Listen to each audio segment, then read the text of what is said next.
All right. And actually, so the one last question just about this before we move to GameStop, Raoul, you did tweet that you thought ETH might well, and I'm quoting here, might well go to $20,000 this cycle. Are you still standing by that? It's all I did. No magic. I took the chart from 1 million wallets and 1 million wallets in Bitcoin. And where did it go? It went to 20,000. So I'm like, okay, that's a good enough guess. Does it hit that? Does it not hit that? Irrelevant. What it means, what I'm really trying to say in something like that is it's much larger than you think. And we've got some idea of an event that played out in the past that looks very like this. And, you know, people like me love a bit of a historical chart pattern, even though I said this whole new space exciting. But when you've got something that's so highly correlated, it's like, okay, this is interesting. That sounds a sensible target.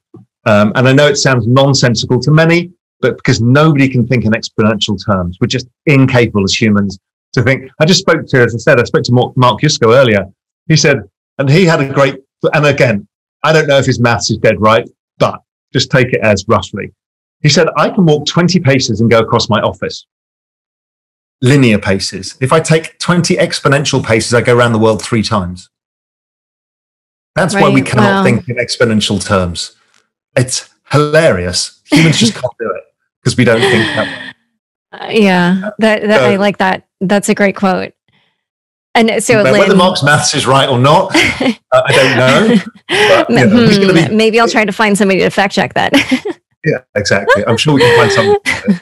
That's like Jeff Booth's thing where he always points out that if you fold a paper 50 times, you know, if you ask people how big do you think it is, and people say, I don't know, like 3 feet, and you're like, no, it's to the sun. Like it's, and after like fold 37, like you're already to the moon. Like the math gets silly once you get out far enough. Yeah. Wow. Okay. So Lynn, what would be your price prediction for ETH by end of year? I don't have a strong opinion on that, but you know, I think that because the concern is if you were watching in 2017, you gave a price prediction on any of them in early 2017, they probably would have all undershot what happened in 2017. And so, but I think Raoul's approach, or just kind of looking at historical price and seeing what happens, I think makes sense. And it's part of the reason why I got so bullish on Bitcoin about a year ago, is because I said, look, every time there's a halving, this happens. And so I'd rather take the bet as a certain allocation, because even though I don't have a specific price target, it's almost like you're embarrassed to say what you think the actual price target is. You're like, you know, if it's sitting in there at like 7,000, you want to be like, I think it might go to 100,000, you know. But like, it was like, so even then, when I kind of made my Bitcoin argument, I didn't give a price target other than I thought it's well north of here, and I kind of gave like a really big range of outcomes that like starts at like 30,000 and it goes up from there. And so I kind of view Ethereum the same way, where if this is a good year for Bitcoin, I would expect Ethereum to also have a very good year, and in all likelihood probably outperform during the bull market of that phase. I wouldn't be surprised. And so I don't really know where the end of the year looks like. I just think it's probably north of here by probably a notable amount if I were to guess.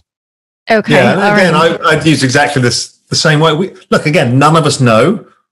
Exponential assets are really hard. Not any of us, not a single person on earth would have guessed how big Amazon got or its share price. None of us would. Right. So we're going to undershoot some years and we're going to wildly overshoot other years trying to figure this stuff out. And again, who knows? All right.